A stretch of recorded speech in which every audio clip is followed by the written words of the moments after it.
We are on the road.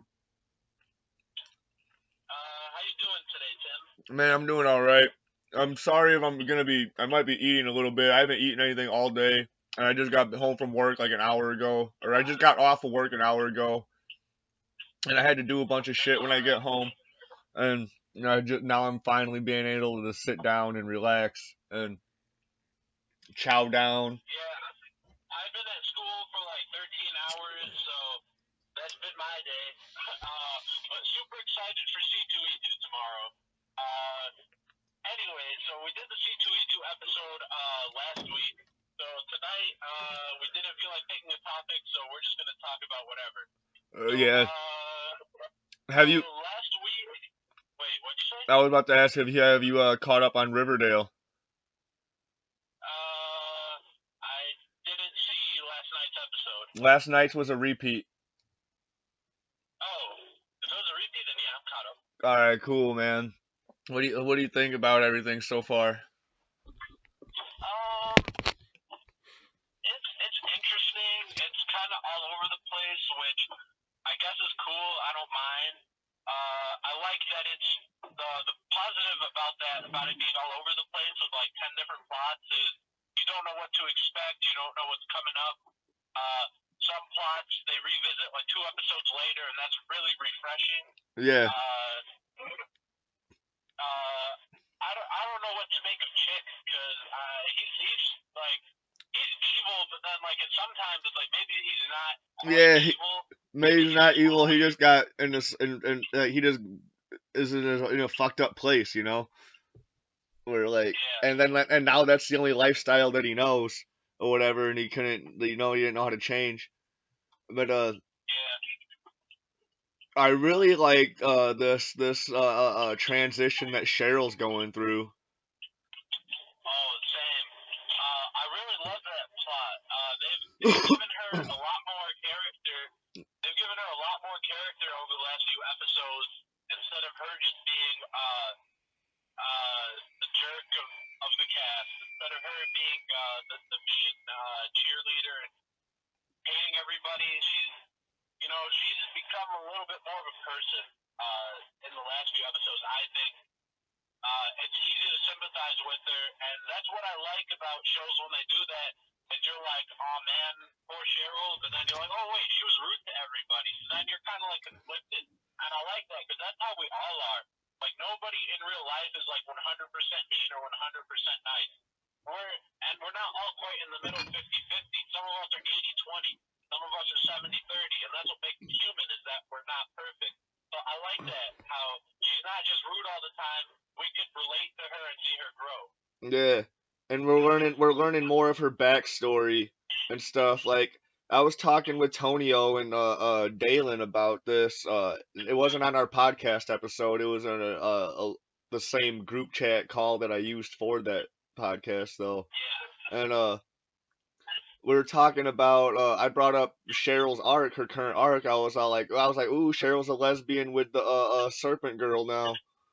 And they're like, oh no, yeah, they're like, no, she's just playing her, but she's blah blah blah. I'm like, no, dude, they did that whole backstory with her mom and like yeah. brainwashing her and all that other shit, dude. Like, I think this is legit, and they weren't buying it. Like, Oh, I'm completely buying it. I am Well, too. the thing from my point of view is I never got the gay vibes from her. I always thought she was pretty much just straight.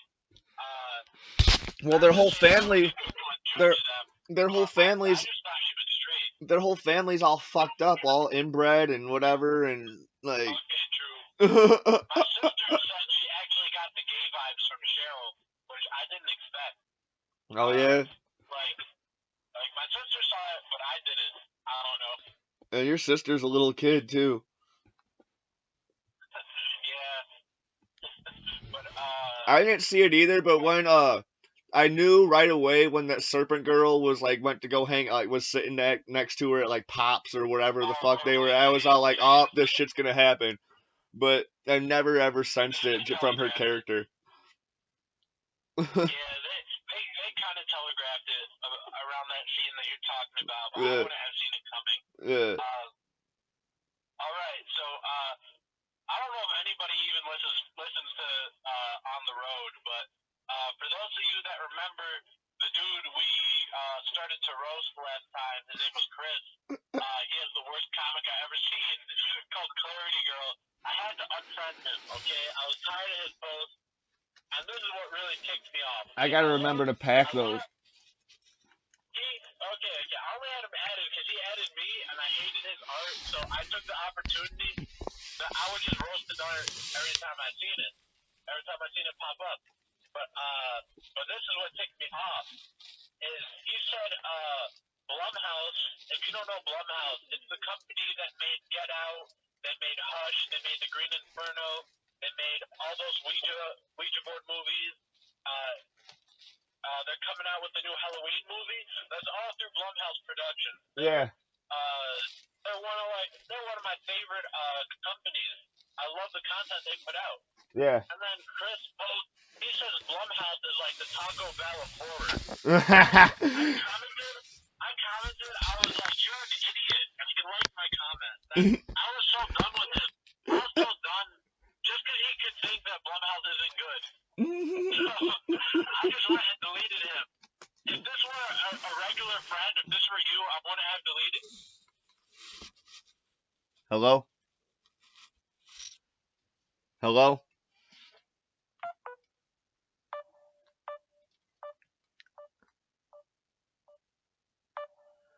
Nasser's cut out. We got some technical difficulties going on right now. We'll see if this if he can come back. I'll try calling him back real quick. There we go. That's all right, man. I tried to keep it going. But you were where you're saying you cut off right where you're saying if it was a regular friend like you and then you cut out. Okay, but you still got right, you're still recording? Yeah. Okay, so we didn't miss anything. All right. Sorry, I heard you, but you couldn't hear me, so I had to hang up. But what I was saying was, if it were a regular friend like you that posted that, I wouldn't have cared. You know, I would have just been like whatever. But because I didn't care for him in the first place, and I was annoyed with everything he's ever posted, I just deleted him. But he's an idiot. No wonder he makes such bad comics because he doesn't even know what good comics or good movies look like. Like when you read good comics and you watch good movies and you read good novels and you take in good everything from all the different entertainment outlets, you make good stuff. I mean, if you're creative and you observe enough different creative outlets, then you'll make good stuff. And no wonder he makes such bad stuff because he doesn't know what the good stuff is. Yeah, I'll have those Clarity Book girls for you on Friday. I'll have them in my luggage. Dude, I've tried to review comics before, and I've done it, but I didn't really like it. But his comic, I gotta review it. I gotta roast it. I gotta do something because it makes me cringe. I don't know how he threw money away printing that book. That art should never see the light of day. The art's fine. The art's fine, but once you read, No, it is not fine. it is, dude. Like that stuff passes with He like. doesn't understand anatomy. I'm not an artist, but at least I understand how anatomy works. At least I know what a chin looks like. All right, now you're gonna get me slightly upset because the people who animate like the Toei Animation is doing One Piece, and for some reason, dude, they don't understand female anatomy, and it drives everybody crazy. And it didn't happen. It was the beginning of the series, it was fine, and then they got to this really climactic part in the series, and then they did a 2-year time skip. And then in the 2-year time skip, now everybody's older. Now they have like super tiny waists that like you could fucking wrap one hand around, and then they got these huge gigantic breasts. like, and like what happened second half of One Piece? Or it's not even the second half because the show's gonna keep going forever. But Yeah, but that I mean that stuff's gonna happen. People aren't like like sometimes you need like and his style's consistent. That's why I say it's fine because it's consistent with how like with what he does. Consistently trash. Consistently trash. like him. okay, obviously he has to like horror a little bit to make that statement that it's the Taco Bell of horror. So if he's watched enough Blumhouse movies to get a feel for how they are, I don't know how you can hate them. Like, have you ever seen the movie Hush? I'm not sure. It's on Netflix. It's about this lady. She lives alone, you know, kind of isolated, and she's so killer. It's a random dude that's like stalking her. He realizes she can't hear him, so he's talking with her a lot because she has no clue where he could be. You know how terrifying that is? Yeah. That put me on the edge of my. What's Get Out? You've seen Get Out, right? I've seen Get Out. Get Out's good. Get Out's a beautiful movie. I've seen it twice, I think. It's even better the second time you watch it and you catch a bunch of little stuff that you didn't notice the first time. I don't think I've watched it a second time, but I really enjoyed that movie. It was fun. One of my favorite lines is when the dad is showing the dude around the house, and when they get to the kitchen and they're like blah blah blah, we keep a little piece of my mother in here to remember her by, and then they go into the kitchen and they never like mention what that little piece is, and the maid was in there or whatever she was. So, and the maid, you know, was the mom, and I was like, oh, that's so genius. Like, nobody questioned it. They didn't say anything. I was like, that's so cool. That's like something I never noticed. I didn't notice the first time. Right, because you don't know and the first time you don't know, spoiler alert, that everybody's being hypnotized and brainwashed by the mom. Yeah, and Blumhouse is also making the Spawn movie, which I'm beyond hype about. Just from what I hear, they started casting, but none of it's been announced yet, like who they casted, but they've started it. I'm really excited because it's Blumhouse and it's Todd McFarlane and it's Spawn. It's gonna be a great movie. Oh yeah. Have you ever seen The Green Inferno? No. Green Inferno's. Have you ever seen Cannibal Holocaust? No. The place in Cannibal Holocaust. I've never seen Cannibal Holocaust, but the place in it is called The Green Inferno. So The Green Inferno kind of, I guess it's a homage to that or something, from what I've heard. But Green Inferno is a great movie. It's a typical like people are on a trip, the plane crashes, and the indigenous people that find them, they're cannibals or whatever, you know, typical like that. But it was a really good movie. It was gruesome. If you like gore, I like gore. I pretty much like every category in horror. Yeah. I like gore, great gory movie, but it wasn't just gore. It wasn't just chopping up people. Everybody had a unique storyline. Some were better than others. The main chick, I think her name was Justine or something like this. Her story arc I didn't care for, but a lot of the subplots were real interesting. Like my favorite part of the movie that really got me was they were keeping the indigenous people at one point were keeping the people they found inside this like cage thing, and so they were like like it's like a basic cage, like as good as the indigenous people can get. So it's not something like high tech, but they're always like watching them, keeping them in this cage, feeding them food, and there was one point where one girl escaped, and we don't know exactly what happened to her. Sorry, my memory's a little fuzzy because this movie came out like over 3 years ago, so I'm trying to piece it together. Right.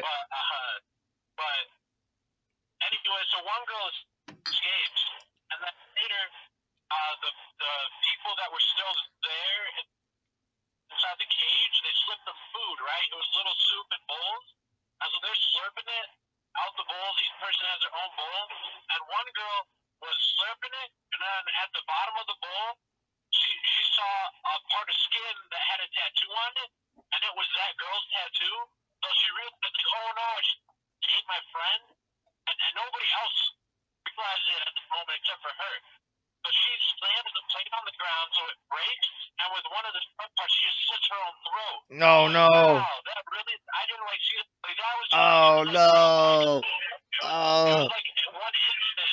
It was like one instant. Like, it was super quick. Like, I didn't even have time to think about it. wow. She's on the tattoo, and as soon as in my mind, I was like, oh, a tattoo? Her throat's already slit. Like, it was like at the drop of a hat. She saw the tattoo, her throat slit. Happened real quick. It was such a great Wow. scene. That's the best part of the movie. So That's crazy. they put out a lot of stuff I like, and they're gonna put out the new Spawn. They're putting out the new Halloween. They put out. I haven't seen all the Ouija movies. I really got to catch up. So the only stuff they put out that I don't like is Paranormal Activity. yeah, I've never seen those, but they don't even look interesting. But so I've seen like 5 minutes and I was like, it's lame. so what would you consider the Taco Bell of horror?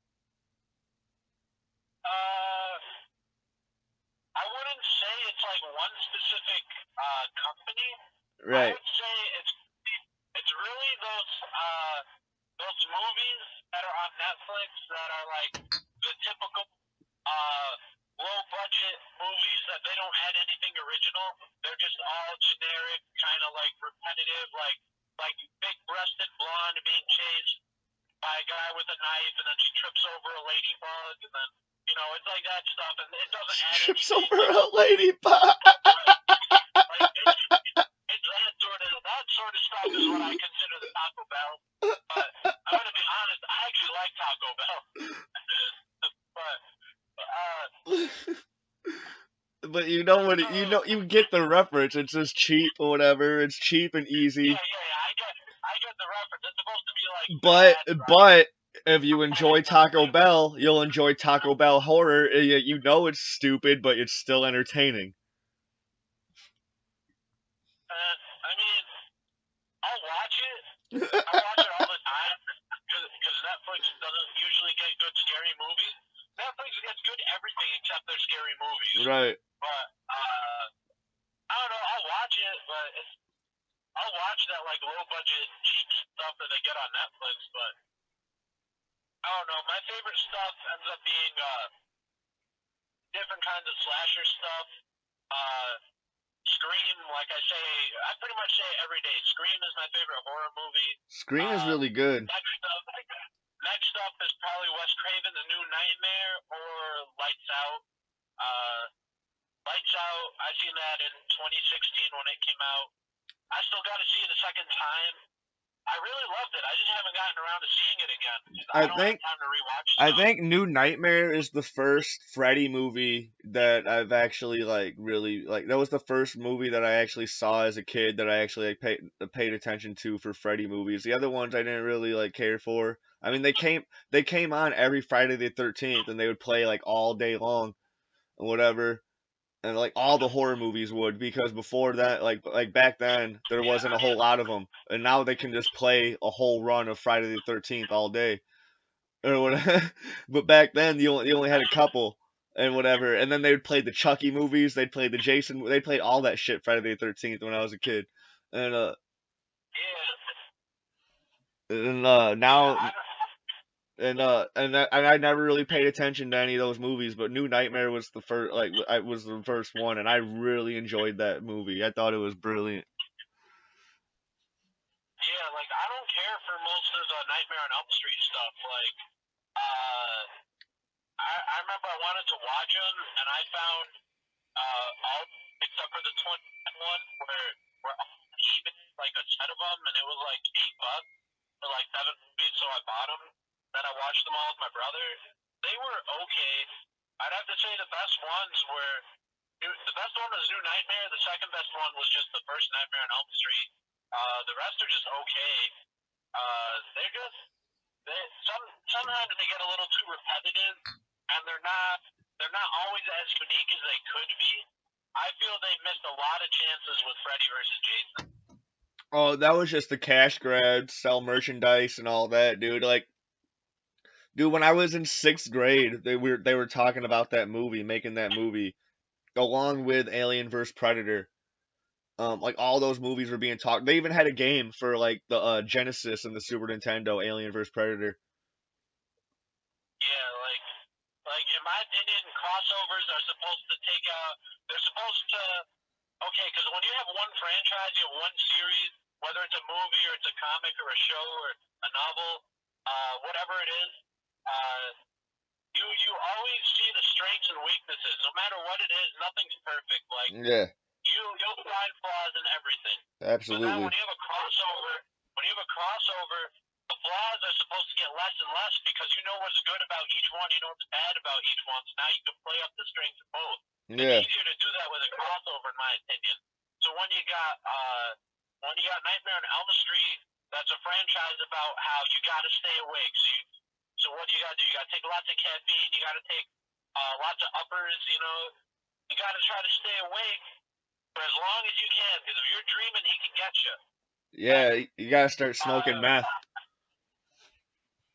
yeah, basically. And then when you got Friday the 13th. I mean, I've seen most of them. I can't say I've seen all of them because the sequels got a bit much.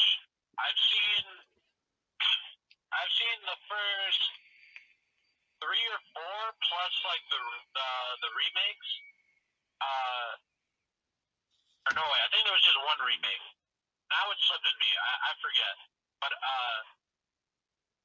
Friday the 13th. I mean, it doesn't add much except for the very first one, because the very first one gave us a nice twist, despite all the plot holes, that it was his mother the whole time. We're thinking, you know, it's like, oh, is it Jason? But no, it's his mom. So that was real cool. Yeah, Despite all the plot holes, like how she's an old lady, but she could stab people through mattresses with a knife. because she's magic. There's a couple others, but so I don't know. You take like a typical slasher series.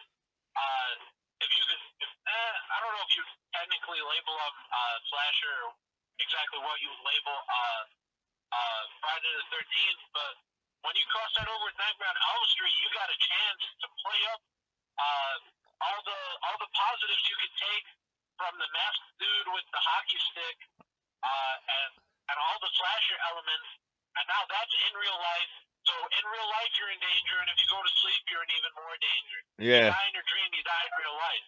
So yeah. I don't know what I would have done if they handed me the franchises and said write the crossover, but that movie was so poorly written. Man, we gotta just do our own horror franchise and have it take off, because that'd be really fun. I wrote a horror movie. It took me like 2 days. I mean, there was time in between the 2 days when I wasn't writing, Yeah, but it literally took 2 days for me to write this horror movie. But I'm still pitching it around. All I'm hearing back is rejection. I haven't even heard many back. I probably sent out like 25 emails. I've heard back 2. I've heard back from 2, and they've both been rejection. So I'm still trying to see what's up. I mean, I'm not known. I'm not in Hollywood, but send one to Kevin Smith. I'm doing heavy Googling. Man, I mean, the movie I wrote isn't low budget. It's really not low. Well, okay, in Hollywood it'd be low budget. Like you would just need like 20 million or so, and you can get this movie made. But for me personally, I can't go the Kevin Smith route because there's a lot of stuff we would need that I don't have.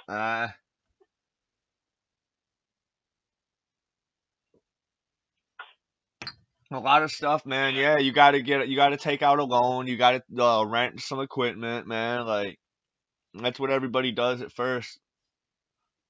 But you're trying to pitch it. You're trying to pitch it to something big and make something big out of it right away. That'd be cool if it does. It doesn't even have to be something like huge. It could be something cheap. I mean, it's only my first one, and I really like it. It's one of my favorite things I've ever written. I'm gonna try to write I'm gonna try to write a $50,000 movie. I mean, imagine? Like that would be. I mean, like that would be like a simple, like we could just record it off our phones type thing. But this would be a great movie. I know Really, people with real cameras, and I know like, and I'm friends with Notebook Studios, and I can do like I got a little bit of connections, so I could probably make a legit looking sweet movie. Yeah, like my goal, well, maybe not goal, but kind of my goal, but my dream rather would be have this movie be a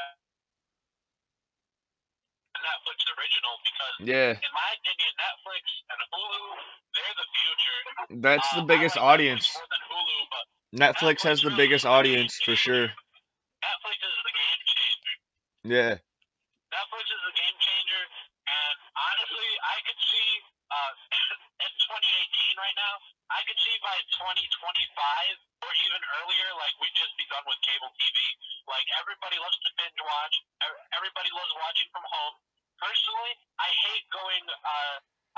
Well, I don't really like going out that much. it's already happening. Like Disney has their own streaming service that they're starting, and then I think someone else is having one too. I think DC has their is gonna have their own streaming service coming out. Because this is how it goes for me for a movie. My family, we all share Netflix. We pay what is it, like $12 a month? Yeah, We pay $12 a month. We can watch whatever, whenever. yeah. But if I want to go see a movie, I gotta dress up, gotta put gel in my hair, gotta find time in my schedule. And if I go, and no, I'm being for real. Like I gotta find the time to drive there and watch it nonstop. Like I can't pause it, I can't resume later. Yeah. If I go with If you somebody, gotta take a piss, you miss out on like 5 minutes of movie. Like, yeah, like I take my brother to see movies, I take my sister to see movies. Sometimes I even take my mom to see movies. So yeah, if I go with somebody in my family, it's like our schedules have to match up. I gotta get ready. I gotta buy the tickets, and those tickets can get expensive depending on the time of day. Like it'll be like $15 for a ticket. that's why it took me. Scheduling is why it took me 3 weeks to see Black Panther, because we couldn't. I don't want to go by myself, and it took like all that time for us to all have like a matching schedule and all that. It was crazy. Yeah, that's why. Like I see a movie come to Netflix, I'm like, great. I can watch it when I get home from school. When my brother or sister gets home, we could watch it. We could watch it together. One of us wants water, we could pause it. If we want pizza, we can order the pizza, and it comes during the movie. We can pause it, and if we get tired or bored, it's like, oh, we can just watch this tomorrow. There's no waiting a week for the next episode, and you forget what happened, and you're like, what happened? Who is this character again? You watch 4 episodes in a row, you get the whole story arc. Yeah, and then like even when they do the recap isn't going to tell you what happened last week. It's going to tell you the stuff that's going to be most relevant to the episode you're about to watch. That's what most previously on whatever. All of those, like, because let's say you're on a show, you're watching season 5, and then you're watching previously on such and such, and then they're gonna start showing you scenes from season 2, and you're like, whoa, like this happened 2 years ago, 3 years ago, whatever, and then they'll start showing you other stuff that happened in other episodes that were recent or whatever, but then this main character or whatever that they showed from season 2 is coming back in this episode or whatever, because the recap is spoiled it kind of. Yeah, and like for ones that don't go straight to Hulu, because for some shows the episode is straight on Hulu the next day or so. Yeah. But not every show, and they don't really do that on Netflix. Then it's like if you miss the episode, you gotta wait for the rerun or try to see some like the CW and AMC upload it to their website the next day, but some of those websites I found are really buggy or slow or laggy, and it doesn't stream as smoothly as it does on Netflix or Hulu. When I do, see way too many positives. When I try to use ABC or Fox for that, then it's all like, just link it up with your cable service, and I'm like, I don't know my cable service information because it's my parents' stuff, and I don't know their information. I don't want to wake them up because I'm always watching my shows around midnight or so.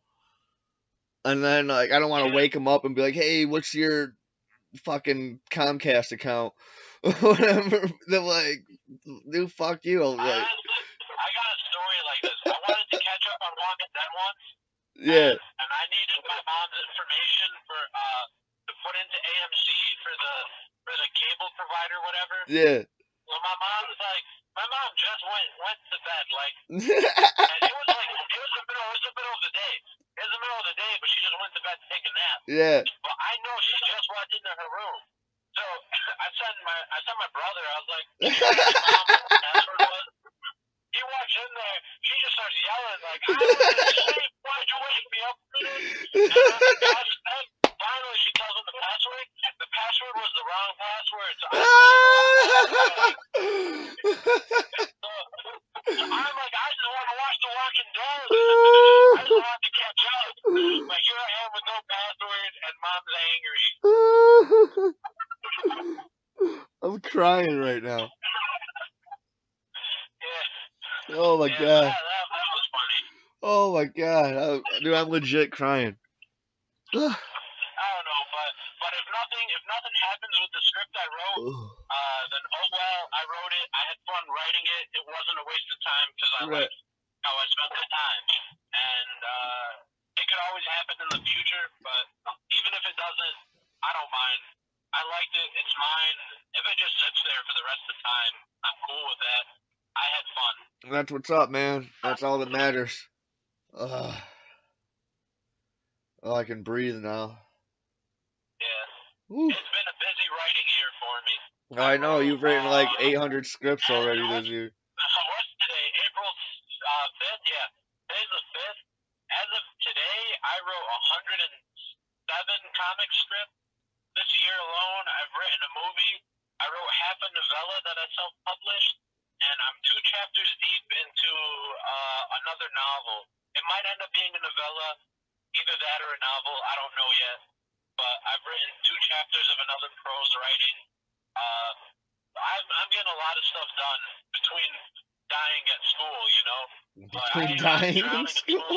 I don't know how I got so much done. Like I know because I had like the first couple weeks of the year I was still on winter break, so I got a lot done then. But Yeah. still, most of it's been after that. But I've found a lot of time between school stuff to get writing done.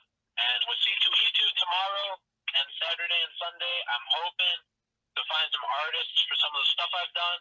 I've printed out number ones from 2 different titles, even though I have a dozen or more to choose from. I didn't get any printing or anything done, man. I felt like I've been at that store just nonstop, and then I get home and I just don't want to do anything.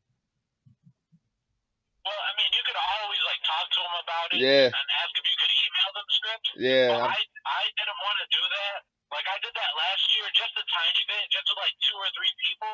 But I don't like that because first of all, they get tons of emails. They're not going to remember me. They'll take forever to get to it because they probably get tons of emails.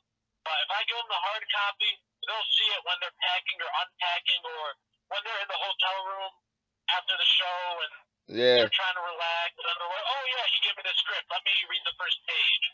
Let me read the first page before bed or something." I kept on get home, you know? I kept on meaning to stop at the library when I was like on my way back from the comic book store and all that stuff, but then as soon as I leave the comic book store, I completely forget, and then Man, I got a funny story.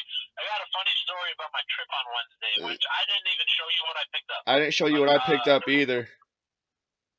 I don't know how that slipped us. I'll show you maybe tonight. I don't know. I'm tired and I gotta pack my bag for C2E2, but I'm like maybe like 3 minutes from home. So let me get this story out the way quick.